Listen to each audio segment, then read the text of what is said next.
Production.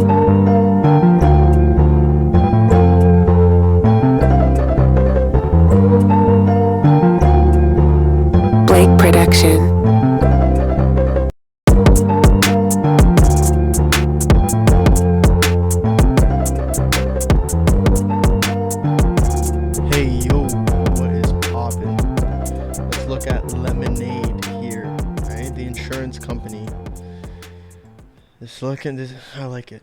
I like the chart. The chart is looking good. Falling wedge, we get the breakout. This one's the most solid breakout we have. It's wide, it's clear. Go to the weekly time frame, it's clear. We're breaking out of this falling wedge. So we want to see, which is another thing I like, is the volume coming out of this breakout. Strong breakout and clean follow through with descending volume. So there's just those are a few things that we like to see, right? Right now we're right up in this resistance zone, right? So if we just draw a line out real quick from this area, we're starting to pause right here. And what I think is going to happen is, again, it doesn't really matter what I think, but it's what I'm reading off of the charts. We're going to spend like maybe another day or two, three maybe in this zone, and then we are going to come out hot up into this area. Like this thing is going to end up at 25 bucks in my opinion real fast, I think. The breakout is strong. We're getting clear follow through. Look at the volume coming in daily time frame. Very little bearish volume. There's been enough selling.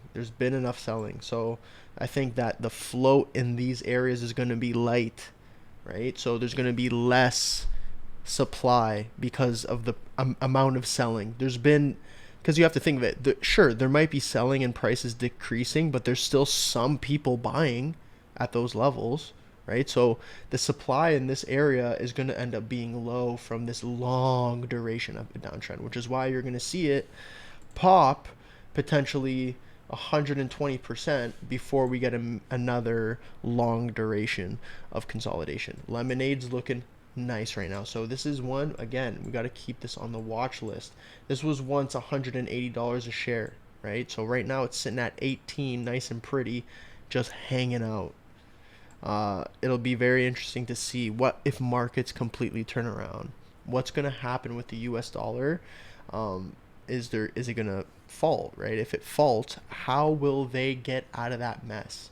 It's going to likely deal with a lot of more money printing, or markets might get a bump from that, which is kind of like opposite of what people think, right? But who knows what could happen. Right now, this is shaping up as a nice play. And again, the main thing we're looking at here is the follow through of this falling wedge, the breakout, right? So what we want to see now is we get this breakout wherever we top out intermittently, however you put it, in the near future, wherever we top out, we're going to see a pullback of some sort. We want to see how strong that pullback is, because that will be a great area to reload to get that next move. Because what we're going to be looking for, right, is the opposite of this downtrend. So the downtrend is essentially lower lows and lower highs consecutively happening one after another. So we have this high, low, lower high, lower low, lower high, lower low, and it just continues to happen. We want the opposite, and once we start to identify it, it'll make it easier for us to place bets. So what we have here is this low. We're going to come up somewhere around this area. Let's say it's around 24.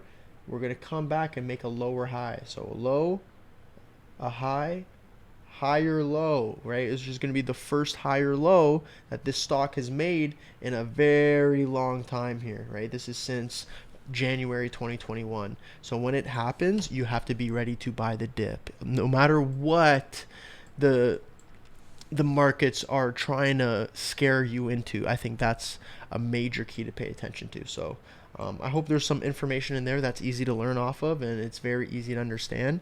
But I will be posting more to the Twitter and YouTube in the coming weeks. Easy.